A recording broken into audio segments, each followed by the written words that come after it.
Ngayong gabi, kaarawan ng aking kaibigan. Ronald ang kanyang pangalan. Meron siyang alaga, ang asong mataba. Buntot ay mahaba, makinis sa mukha.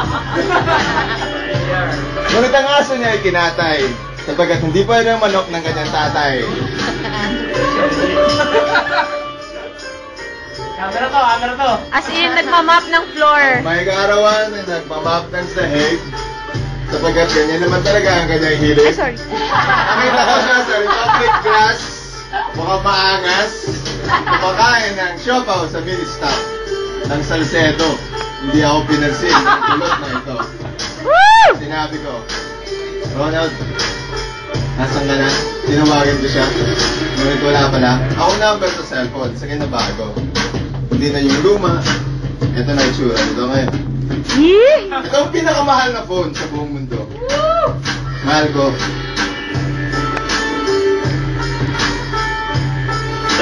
Ito ang dati kong phone na nagukot sa passive sa buntakan ng DVD.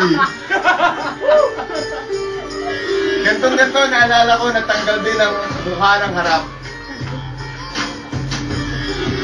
Parang hindi artista, hindi ng mga kapagpalit. Ayaw mo na mag-artista. Ganyan ang mga artista.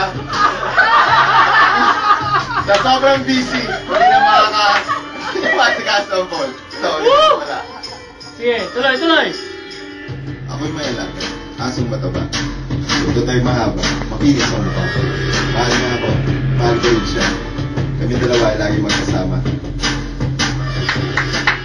Pagising sa umaga hanggang ating gabi, kasama ko sa pagtulog, maging sa pag-party.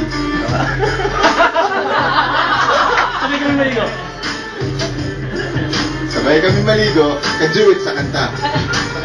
Paggaling ko sa school, siya lang yung kasama.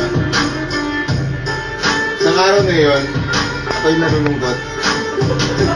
Bakit? Sa pagkatag-asa ko, hindi ko na makakasama. Bakit? Ang totoo talaga, hindi ko alam ang tulong ito, naririnig ko lang kay Ronald. Ito, teka ito, sa Rizalo.